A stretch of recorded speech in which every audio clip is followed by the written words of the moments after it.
Hi hello friends. బీరకాయ చట్నీ ఎలా చేసుకోవాలో చూసేద్దాం రండి. ముందుగా పెనం పెట్టుకొని ఆయిల్ వేసి అందులోకి ఆవాలు వేసుకొని పచ్చిమిర్చి, శనగ్గింజలు, వెల్లుల్లిపాయలు వేసుకుందాం. ముందుగా బీరకాయని పైన పొట్టు తీసి కాయని కడుక్కొని తర్వాత చేసుకోండి పీసులు చేసిన తర్వాత కడిగితే వాటర్ అంతా దాంట్లోకి వచ్చేస్తుంది, చట్నీ టేస్ట్ తగ్గుతుంది.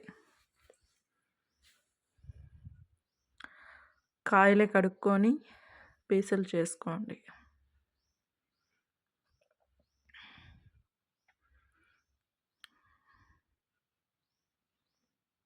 కట్ చేసుకున్న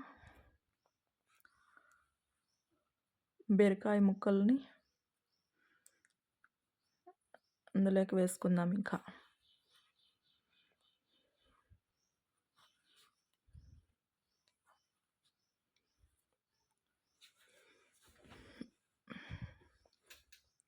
బాగా బంగారు కలర్లో వచ్చేంత వరకు వేపుకోవాలి బీరకాయలని.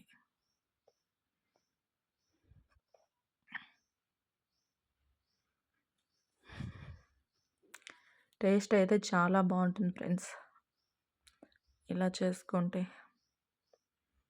ముక్కలు చేసిన తర్వాత వాటర్లో కడిగితే వాటర్ అంతా దాంట్లోకి వచ్చేస్తుంది, టేస్ట్ తగ్గుతుంది.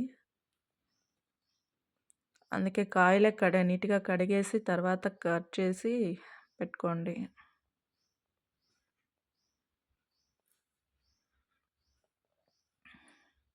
బాగా ఆయిల్లోనే ఫ్రై అయిపోవాలి ముక్కలు.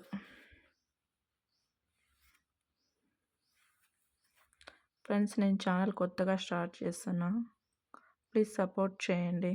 ఏదైనా తప్పు ఉంటే క్షమించండి.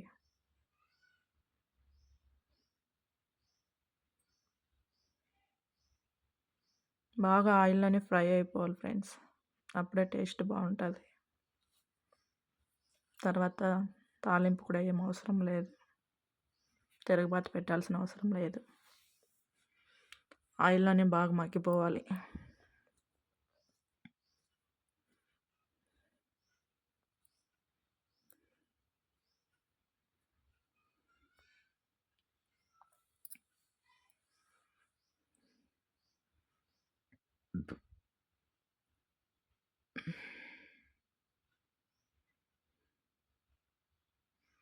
ఇప్పుడు అందులోకి కొంచెం జీలకర్ర వేసుకుందాం.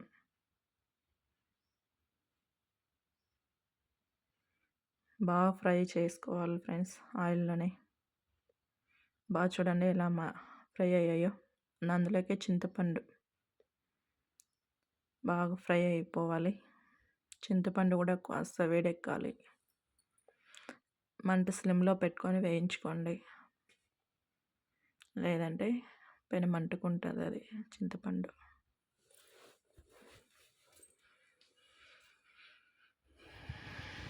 ఉప్పు తగినంత, అంతే ఫ్రెండ్స్. మిక్సీ పట్టుకోవడమే.